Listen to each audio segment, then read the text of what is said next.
Alright, first video about the World War II battles. Now, something to understand, I'm going to refer to the theaters a ton here. There's actually three theaters in World War II. There's the Pacific Theater, there's the North African Theater, and there's the European Theater. So we're going to start with the Pacific Theater because, after all, Japan did bomb us in Pearl Harbor, so that's who we're going after.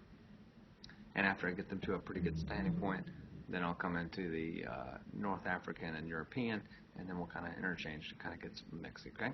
So we're in the Pacific. The guy in charge of the Pacific, okay, naturally it's going to be a naval battle, a lot of islands there, and the guy put in charge was Chester Nimitz. He's the admiral of the Navy, and it's the one basically calling the shots on what things were going to happen. He decides, above anything, we can't lose the Philippines.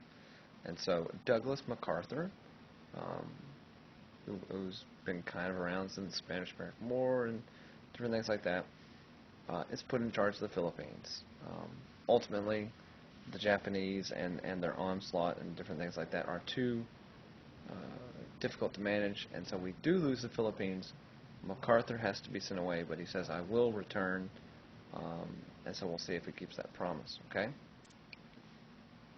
Now, the Japanese did not have, there's no regulation this time of prisoners of war. So all these people that surrendered, the idea came down from somebody in Japanese that they were going to march them up the baton, the peninsula, to this camp. And along the way, if you stopped, you were shot, or executed as this person was, or run over with a tank, or stepped on, or kicked off a cliff, to the point to where when they reached the POW clinic, the camp, thousands upon thousands had been brutally murdered. Okay, every year they do a baton death memorial march in California to remember the people that were lost in this. And so it's something important to note out, that the Japanese were maybe not as innocent as some people like to make them out to be. So that was a horrible aspect. Okay? Then we have a guy named James Doolittle. Didn't talk to animals. Wrong Doolittle, okay? So James Doolittle has the idea of, well, let's not just invade Japan, because now let's raid them. Now, if you know anything about a raid, it's you want to try to get something or do something without being detected. So this is the first time we're going to bomb mainland Japan, and it proves to be pretty effective because we draw some of them out after us, okay? And that's kind of what we wanted to happen. Now, we have the Battle of Coral Sea. The Battle of Coral Sea is the largest, one of the largest battles in naval history. And that's saying a lot because there's been a lot of naval battles. I mean, we go way back. But also the big thing about this is it's the first time we're going to use these aircraft carriers. And we never actually saw the enemy. We just kind of launched planes and said, go in that direction. And so that's kind of crazy. Now, we did ultimately lose the Battle of the Coral Sea, but we did learn some things. Okay? Then we come to the Battle of Midway. So to this point, Japan has methodically, kind of like the Germans, collected all these territories in the Pacific, including the Philippines and Indochina, etc. But the Battle of Midway, much like the name denotes, is a turning point.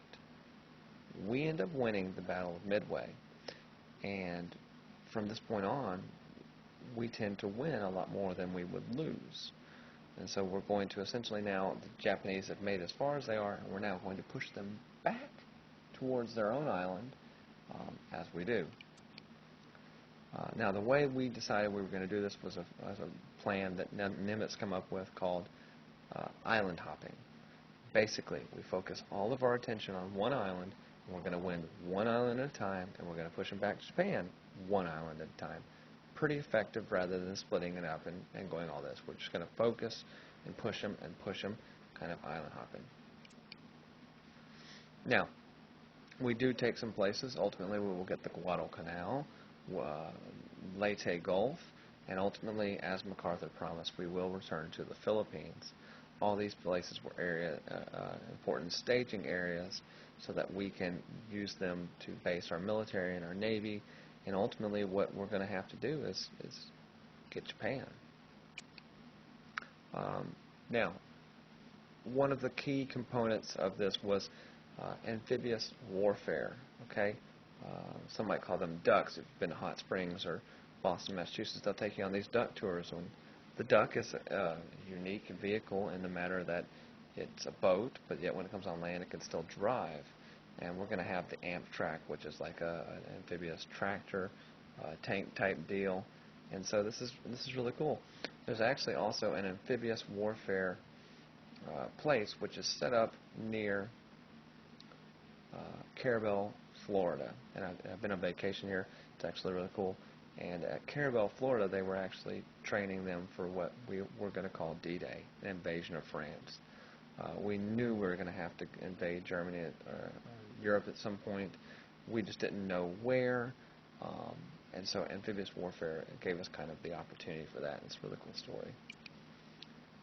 Now, another thing that kind of is interest here, and I know it's later on, but I want to talk about it here, is the idea of Tokyo Rose. Tokyo Rose, number one, was not a real person. Rather, it was a moniker. It was a name given to a bunch of different people. But basically, they were seen as treasonous. These would tend to be some type of American voice on Japanese radio, seen to be kind of sympathetic to the Japanese cause, and to get the American soldiers to kind of wear it out, etc. Now, there's been many a book written on this. This one is actually on the most famous one, Yoshide Kamashima, and she was actually put on trial for treason because she was accused of being this infamous Tokyo Rose. So just one of those things, where people try to sway them through propaganda and get them to believe in something that they want. All right? That's the first video about the battles.